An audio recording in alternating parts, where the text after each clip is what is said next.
No election, यह agenda कामयाब नहीं होने देना है। यह वन नेशन नो इलेक्शन क्यों है? वन नो इलेक्शन इसलिए है कि इन्होंने जो इलेक्ट्रोल बॉन्ड लाया था उसमें कानून बनाया था कि कौन कितना पैसा देगा इस सरकार को, इसका पता किसी को न चले। किसने दिया, कितना दिया, कब दिया, इसका पता न चले। भ्रष्टाचार में ऐसा स्थिति इस देश में कभी नहीं हुआ था।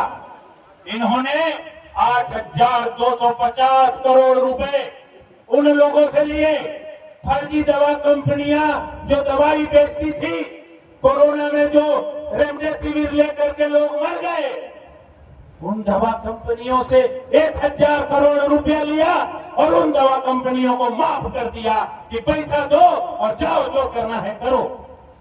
ये पैसा किस चीज में काम करेंगे? जो पैसा दूसरे पार्टी को कोई यदि चंदा देगा उसको ईडी पकड़ के जेल में डाल देगी कि कोई पैसा मत दो और हमें पैसा दो, मुखिया से सांसद तक 1-3 चुनाव कराएंगे और इसके बाद उन पैसों के बदौलत, मीडिया के बदौलत, सत्ता के बदौलत रूस और चीन की तरह दिखावे का चुनाव कराएंगे और आजीवन सत्ता में रहेंगे। यही है वन नेशन नो इलेक्शन, यही है। इसको रोकना है साथियों, इसको रोकना है आपको। यदि यह नहीं रोकेंगे तो आने वाली आपकी पीढ़ी, आप वोट देते वक्त याद रखना, यदि वोट इंडिया गठबंधन के चुनाव चिन्ह के अलावा, हाथ छाप के अलावा यदि किसी दूसरे छाप पर गलती से भी चला गया तो अपने बाल बच्चों के भविष्य पर और तलवार चलेगा, उनका भविष्य बर्बाद हो जाएगा। इसलिए आपको एक वोट हाथ छाप पर, तीर धनुष छाप पर, लड़के छाप पर देना है।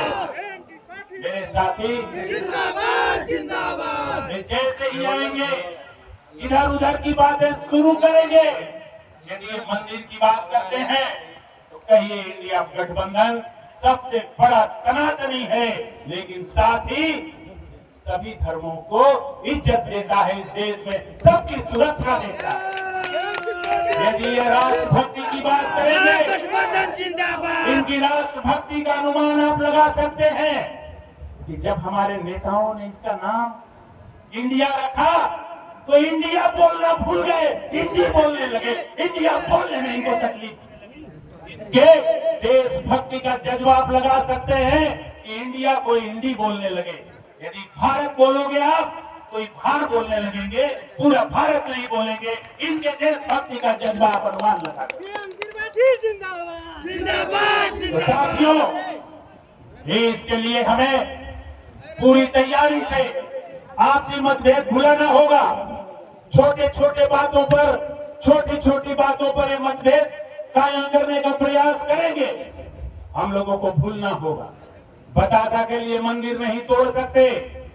बतासा आज नहीं कल मिल जाएगा।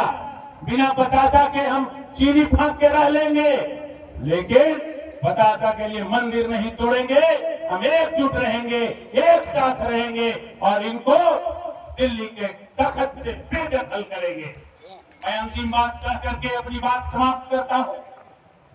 यहाँ बहुत सारा काम, जब भी ये दूसरी बातें करें तो आप याद रखना कि आपके खेतों में पानी कैसे नहीं पहुंचा।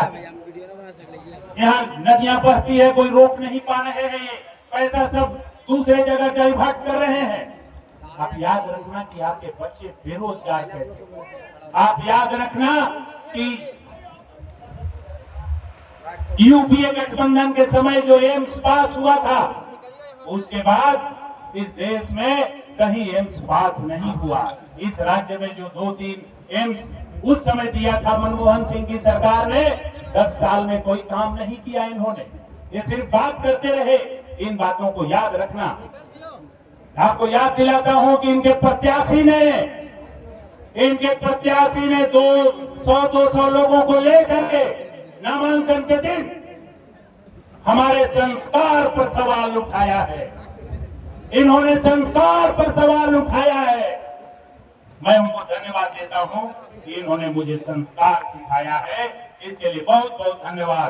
प्रणाम, आदाब, जोहार।